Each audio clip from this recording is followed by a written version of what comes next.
And to our honored dead, we breathe a word of thanks for your service and sacrifice. And we say to you, as one people with one voice, welcome home. Vice President Mike Pence speaking in Hawaii at that ceremony marking the arrival of what are believed to be the remains of 55 American soldiers who died in the Korean War. However, there was little coverage of the solemn event on other networks, including CNN and MSNBC. CNN showed 58 seconds of the event, while MSNBC did not show it at all. Joining me now is Fox News media analyst and Media Buzz host Howard Kurtz. Howard, that stands in stark contrast to the coverage right here on the Fox News channel, of course. Which covered the whole thing. Look, I understand the temptation to cover other more controversial Trump news, but that was the wrong call, and here's why. One, you can't overstate the emotional significance of these presumed remains of American fighting soldiers coming home 65 years after the Korean War ended. And two, all of this is intricately tied to the nuclear negotiations, as was made clear by Sarah Sanders talking about Kim Jong-un sending a letter to Trump, talking about perhaps next steps. It's a chess move in a much more complex competition. And so for both of those reasons, I think it was a mistake to either just dip into it or completely blow it off. As far as coverage on the network newscasts, ABC World News Tonight did cover it, but for all of 24 seconds. CBS Evening News did not cover. NBC Nightly News did not cover, Howie.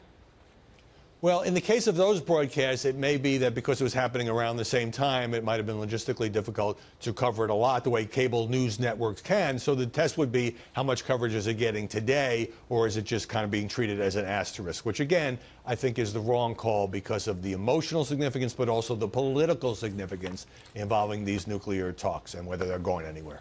Yeah, it was an absolutely beautiful ceremony. I know that Bill was in for Martha last night, and to see those servicemen return back home, draped in the American flags as they were, and it was a solemn service, a beautiful, beautiful moment for this country. While the next couple of years will tell exactly who came home.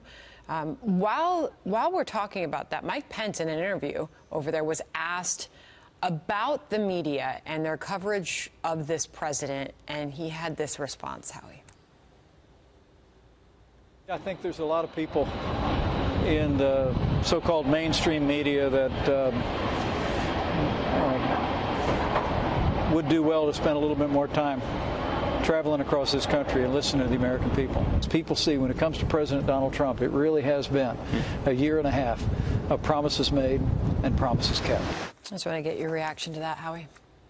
Well, I think the vice president uses measured language to criticize the press. And look, for example, what's in the news this week, it's the latest on the Mueller investigation. It's the Paul Manafort trial, Trump tweeting about both, which does drive coverage of those events, which are not stories, obviously, favorable to the administration. I appreciate the fact that Mike Pence doesn't use some of the rhetoric that I object to, like enemy of the American people, unpatriotic, that the president has used in recent weeks.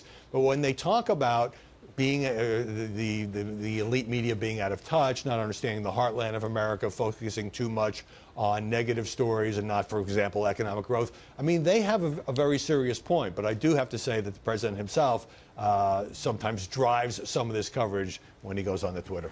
And of course, a lot of those tweets being talked about today. One was from yesterday, where was regarding Jeff Sessions, and the White House has responded to that. Sarah Sanders responding to those tweets and what exactly the president meant by them. Watch.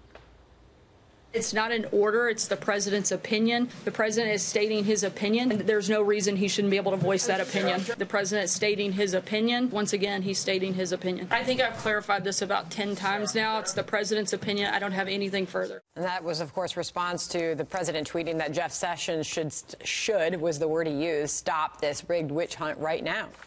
Right. Rudy Giuliani told me in an interview yesterday, he also talked about opinion. He also said that he thinks the president was talking more about the generic Justice Department, that Sessions could not shut it down and have to be his deputy, Rod Rosenstein, because Sessions recused himself last year. The president's still angry about that, from anything having to do with the Russia investigation. When you look at that tweet, though, this is a savvy president.